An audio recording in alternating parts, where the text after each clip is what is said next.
Flying after 70. Myths versus facts you need to know. Before we soar through all 14 myths, let's handle a little pre-flight housekeeping. Don't worry, no one's going to check if you've stowed your tray table or buckled your seatbelt. I just want to make sure you're set for takeoff. If you're the kind of person who loves exposing travel myths, laughing at a few sky-high exaggerations, and learning the real facts that make flying after 70 feel less like a risk and more like an adventure, then you're in exactly the right cabin. So here's the deal. Tap that subscribe button and give the notification bell a friendly ring. Think of it as your boarding pass to peace of mind. No frantic gate changes. No sprinting down the concourse in sensible shoes. No panic about whether your carry-on will fit in the overhead bin. Just guaranteed access to travel tips, myth-busting facts, and a little entertainment to keep your journey smooth. And really, isn't that the dream? We all know flying can sometimes feel like an Olympic event. Long lines, security checks, tiny seats, and the occasional armrest battle with a stranger who believes personal space is a myth. But here's the secret. Age isn't a barrier to flying. It's just another milestone that gives you more stories to tell and more wisdom to apply. With the right knowledge, you'll be breezing through airports like a pro, maybe even better than those 20-somethings glued to their phones and forgetting to take off their shoes at security. So, buckle up, adjust your seat, and get comfortable. We're about to climb to cruising altitude through 14 of the biggest myths about flying after 70. And trust me, the facts are going to make your next trip feel a whole lot smoother. Number 14, myth. Once you hit 70, your travel days are over. Fact. Not even close. Seniors are a huge travel crowd. About 37% of all travelers were 60 or older in 2024, and that share jumped from 22% in 2022 to nearly 37% in 2023 as older folks hit the road or skies again. They're reclaiming pre-pandemic levels. In fact, 27 travel days per year is the average for older Americans. Many retirees are taking multiple vacations a year. Think Europe 1 month, grandkids soccer finals the next. And if you look around the terminal, you'll see it. Plenty of lively seniors with suitcases, ready for the next adventure. If seniors are still booking flights, we've got to ask, is flying itself risky? Next, number 13 tackles crash fears. Number 13, myth. Flying is too risky after 70. Planes crash every day. Fact. Actually, air travel is extraordinarily safe, probably safer than any other form of moving around. For example, in 2024, there were only 7 fatal accidents in 40.6 million flights, essentially zero for any practical purpose. Just a decade ago, the fatal accident rate was around 1 per 456,000 flights. Now it's down to about 1 per 810,000. To put it another way,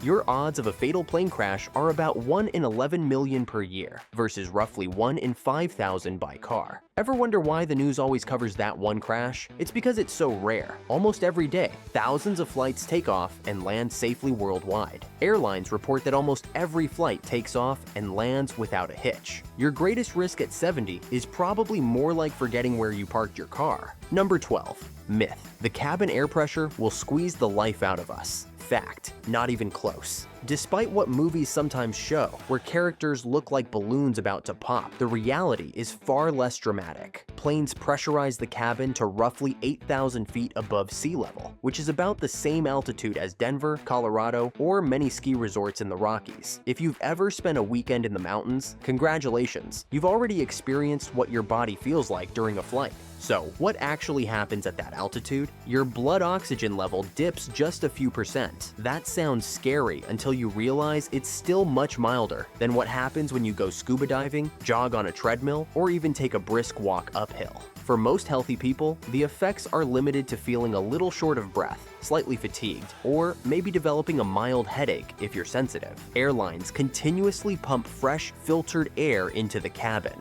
and pilots monitor pressure systems the entire time. Think of it less like a sealed can about to burst, and more like living in a high-altitude apartment with very watchful landlords. Your body adapts quickly, your heart might beat a touch faster, and you'll unconsciously breathe a little deeper to pull in more oxygen. Of course, if you already have significant heart or lung conditions, it's wise to check with your doctor before a long flight. But for the majority of older travelers, it's nothing to fear. The truth is simple. If you can handle a stroll on a treadmill or survive that slightly stuffy fitness fitness class, you can handle cruising at 35,000 feet. So relax, sip some water, and enjoy the view. Your body is more adaptable than the myth suggests. Number 11. Myth: my heart will explode at 30,000 feet. Fact: air travel can put mild stress on your ticker, but it's generally safe. Studies of seniors in simulated flight conditions found that older passengers' hearts do work a bit harder. Heart rates went up, and heart rate variability went down. Basically, your body's way of adapting.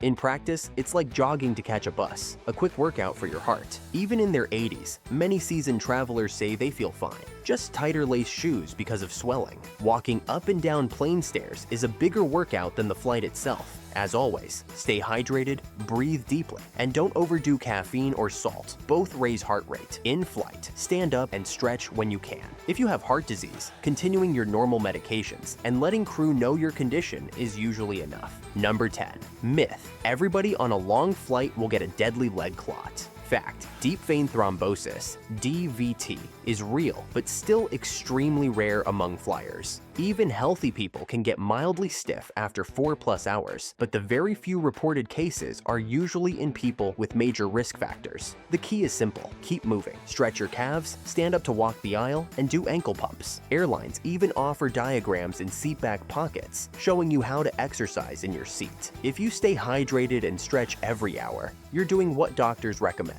Airlines often provide diagrams for calf and ankle exercises to help. Yes, even showing you how to pump your legs in your seat to keep circulation flowing. Pro travel tip: if you're tall or just love a little extra wiggle room, book an aisle seat to stretch more freely. Number 9. Myth: turbulence will flip the plane into next Tuesday. Fact: turbulence is more like potholes on a road trip than a death sentence. Yes, it can jostle your drink and make you grip your armrest. That's why we wear seatbelts. But airplanes are built to handle it. Pilots have weather radar and charts. They avoid storms when possible and will warn you with fastened seatbelt signs. Think of a jetliner as a giant bird that flexes its wings to ride out the bumps. It's made to do this. Even if there's a fair shake, the vast majority of flights remain uneventful. Little caution: keep a firm hold on your coffee or hot tea if turbulence hits, just to avoid a splatter. In 2009 to 2021, the FAA counted only 146 serious turbulence injuries worldwide out of hundreds of millions of passenger days. In short, buckle up, maybe skip the hot latte, and enjoy your snack. Even your knees survive just fine. Number 8. Myth: the plane cabin is a cesspool of germs. Fact: ironically, the cabin is one of the cleanest places you'll ever breathe.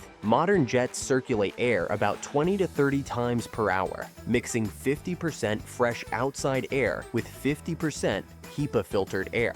Those filters remove 99% of airborne bacteria and viruses, basically what they use in hospitals. In practice, the air is more sterile than your home. It is very dry, often 10 to 20% humidity, so you'll feel parched. Easy fix: drink water. The biggest germ risk is the person next to you coughing, which can happen on any crowded bus or train too. But the air itself will not turn you into a case study. Go ahead, take that bite of airplane meal. You're safer in that cabin air than at the local grocery store. Number 7. Myth: I'll bounce back from jet lag just like I used to. Fact: jet lag can hit anyone, and our body clocks get a bit stiffer with age. Studies show older adults often take an extra day or two to fully adjust to a new time zone. Suppose a 30-year-old reset in 2 to 3 days. You might need 3 to 5 days, but with a little strategy, you can minimize it. Adjust your watch on the flight, get sunlight at your destination's morning, avoid late naps, and try sleeping pills only if your doctor agrees. Seniors often start hydrating a day early and avoid heavy drinks mid-flight to help beat jet lag.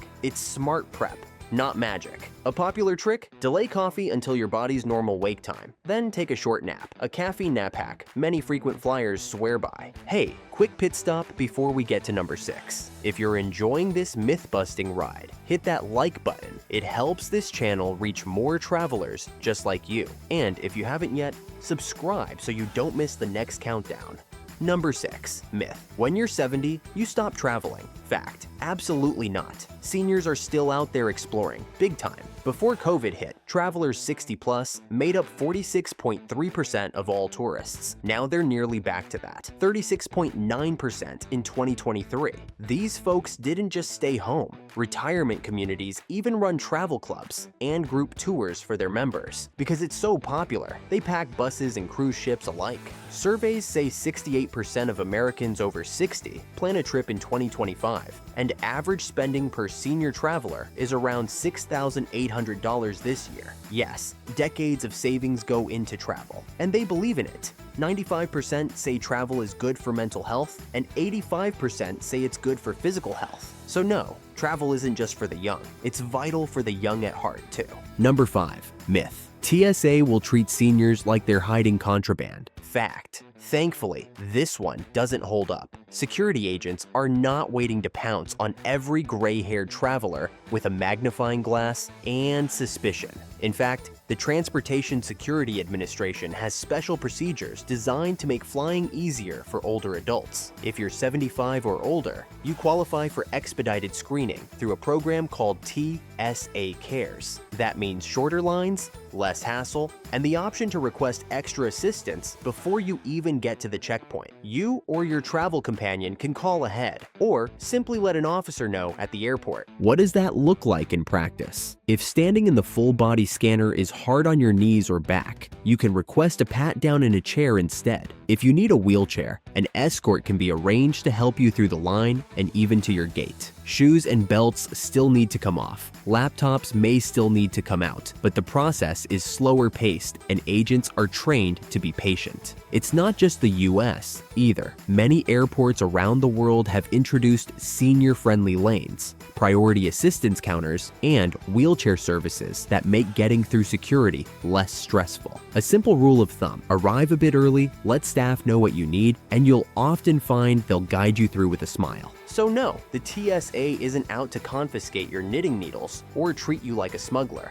They're more interested in making sure you travel comfortably and safely. Number 4. Myth. If I need oxygen or daily meds, airlines will bar me from flying. Fact. Nope, not true. Every pill and device you need can fly with you. Pack your prescriptions in carry-on luggage, labeled or with a doctor's note, and declare any liquid meds at security. Don't hide them. Being upfront speeds you through screening. Airways are so used to medical needs that they have forms to help. Fill out any special needs forms online 48 to 72 hours before your flight, and the rest is routine. For example, if you use oxygen, the FAA requires airlines to allow approved portable oxygen concentrators on board. Bulky tanks are trickier, but many still offer continuous O2 support with a doctor's okay. Basically, carriers want you flying safely, not skipping trips. They even train their crew on handling common medical needs during flights. So bring your meds, bring your device, and consider the skies just another smooth leg of your journey. Number 3.